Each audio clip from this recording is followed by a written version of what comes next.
I am Lee Littler, and this is Mountain Man Tours.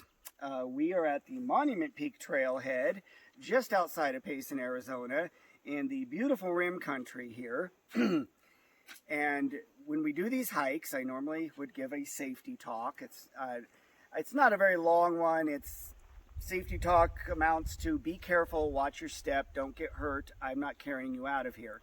There was a scholar centuries ago who said that through learning we know, and through knowing we experience wonder. And that's true, because if it wasn't, people wouldn't travel from all over the world to see the Grand Canyon, or as a lot of us call it, the Big Ditch. But it is a grand forest. It really is wonderful. And I'm going to talk about why it's such a wonderful forest. To be honest, I have forgotten more than most people will ever know, and I still don't know everything. I am still learning. And so what we're going to do now is you're going to come with me, and I will tell you what I've learned. We've just found what appears to be a bobcat track. Now the reason I know that is because a canine, like say a coyote or a fox, would leave claw marks. Canines cannot retract their claws, but when they're walking, felines, like mountain lions and bobcats usually do. Notice this, there's no claw marks. And that's how you can tell the difference between a feline and a canine track. The cottonwood tree is not a very tall tree, at least for most trees. It rarely gets to be over 100 feet tall. It doesn't live very long either. It has a human life expectancy of 80 to 100 years. It's very short-lived for a tree, but they don't need to grow near surface water because the root system goes 20 feet underground, and so it can tap into water well below the surface. They're useful trees. They're good shade trees. They make good windbreaks, and the roots are used by the Hopi to the north of us to carve their katsina tihu, otherwise known as kachina dolls, because it's a very soft, porous root. Because it soaks up water, it also symbolizes fertility. And there are other uses for it too. The willows have very flexible branches. That means they're very useful. Maybe not as useful as a yucca, but close to it. These branches can be bent into various things. The cradle boards that the local Apaches use to carry babies in, this could be bent into the framework to make a cradle board. It can also be used for structures like, say, a sweat lodge. Many of you probably heard of the ceremonial saunas known as sweat lodges. And willow branches are so flexible they can be used to make the framework. The Apache used to live in these wickiup type houses called gowa, and the willow branches could also be used to make the framework of a gowa hut. And the other thing is a hoop and pole game, and they can make a hoop out of it, use a long piece, and throw it through the hoop, and it was a game that was played. The Monument Peak. That peak is made out of basalt. It's basically lava that came up out of the surface of the earth. That lava, when it came out, didn't do much. Basalt is the rock that results from it. And this basalt, if you look very closely, you can see the little holes. Well, it's made out of lava that cooled very slowly. As the lava cooled, it formed these gas bubbles. They popped, and when it popped, it made these holes. The lichen you see here, nobody painted this rock. It kind of looks like it, though. Some people think from a distance someone spray painted the rock. People look at it, think it's moss. That guess is close. This is a colony of fungus and lichen, or actually fungus and algae, and that is known as lichen, and lives in a symbiotic relationship. In other words, they each benefit from each other. The fungus shields the algae from this arid environment, keeps it from drying out and dehydrating. The algae can do what's called photosynthesis. It turns sunlight into food with the chlorophyll. And so the algae that lives under the fungus provides this fungus with moisture and with food in the form of photosynthesis and sunlight. Also, the lichen tends to excrete this weak acid, and it breaks up the rock and it turns the rock into soil that the forest needs. The juniper is a very hard wood, and it is very good construction material. Many of the ruins out here in the southwest were built of juniper wood. A ruin can have juniper used for construction and beams, and a ruin could be maybe 85% or more juniper wood. It's that sturdy, it's rot resistant, and many of these ruins have survived for hundreds of years because they were constructed primarily of juniper. The Dene, whom you probably know as the Navajo, still use juniper in construction, and they make their 6-sided log cabins called hugans out of this type of wood.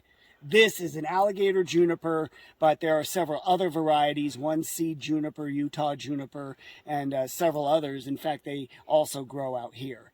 Well, this is the other pine tree that I was mentioning earlier, besides the ponderosas, both mature and immature. There's a pinon pine. Pinon pines don't get to be nearly as tall as a ponderosa normally, maybe half the size. This particular one is pretty big. The trees produce cones in the late summer and the early fall, and those cones produce pine nuts. Now, because they don't have the little wings on the nuts, like say other pines where it can float through the air and disperse and reproduce, the pinon pines instead, they have very tasty pine nuts. And everything from deer, coyotes, and of course humans will eat these pine nuts in the fall. The mullein is actually an import from Europe, but it does very well in this climate. It's got these really soft leaves, and people say you can use it for toilet paper if you have to. I have never tried this. I don't plan on trying it. I carry my own. And besides, you better be absolutely sure about your plant identification, because poison ivy also grows out here. You don't want to use the wrong plant. I don't recommend it, but it's an interesting piece of trivia. Hunters say it works great. You can see the stalk here. It blooms yellow in the spring. The birds like these seeds. Another thing about the stalk is that the miners, I don't mean underage people, I mean prospectors, would use this as a torch. That's another experiment I haven't tried yet. Someday I may, although I'm going to have somebody standing by with a fire hose if I ever try that. The yucca is probably the single most useful wild plant in the entire Southwest. The main use of a yucca, like this soap tree yucca, would be for weaving. And people would weave a lot of different items out of the yucca. Baskets, trays, sandals, various things. Anything you can imagine being woven, yucca was used for, because you can see the fibers on the yucca.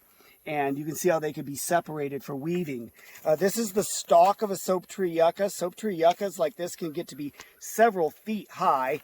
And this stalk, of course, you can see has died. But even though the stalk died, you can see the yuccas around it have survived. Look at this little sapling. Look what happened to this thing.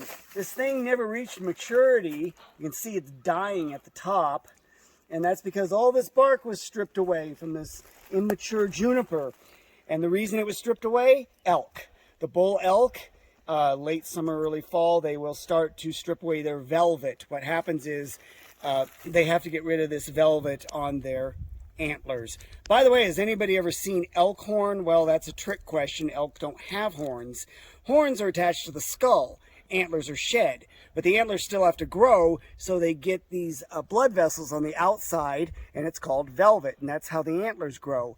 Well, when they're ready for the mating season, or rut, what they'll do is rub that velvet off, so they have nice sharpened weapons to fight off the other males with, and big antlers to impress the females. And they strip the bark when they rub off that velvet.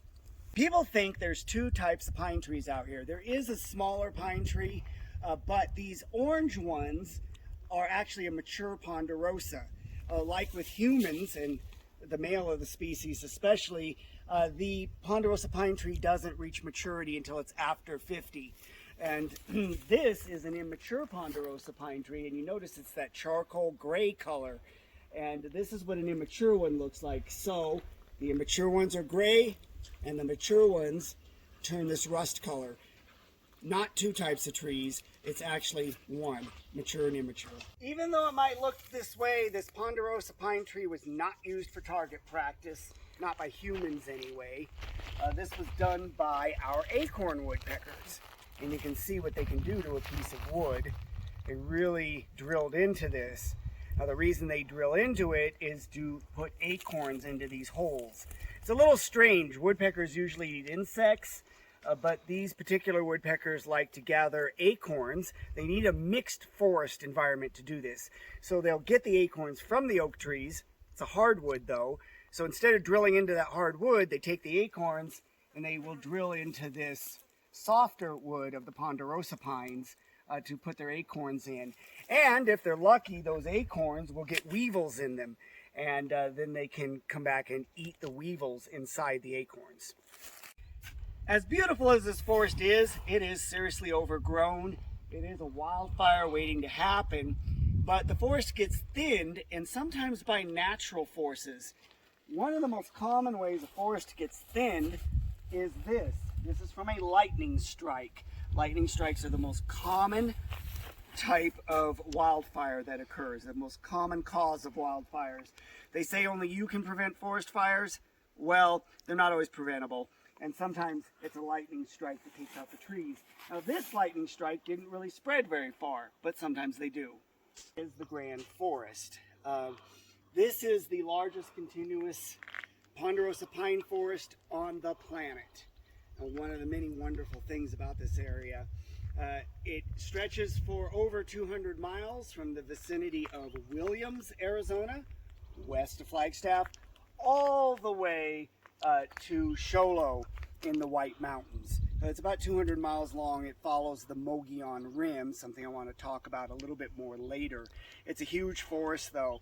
It's 3.9 million acres. And there's a lot of forest out here. Now it's a mixed forest, but mostly what you'll see around here are these ponderosa pine trees. And the ponderosa pine trees themselves are big. One near Flagstaff is estimated to be about 140 feet high. To learn more about the ponderosa pines, you'll have to come join me on my tour, but we're going to make another stop. When we started, I said that through learning we know and through knowing we experience wonder. And we're all looking for wonder, otherwise, like I said, we wouldn't go to places like this. And I hope you found that with the knowledge that I have. I hope that through learning this, you knew more and you experienced more wonder. Although this is a wonderful forest with or without me. If you want to go on Mountain Man tours outside of Payson, you can call me at 928-476-6439. I'm Lee Littler. Thanks.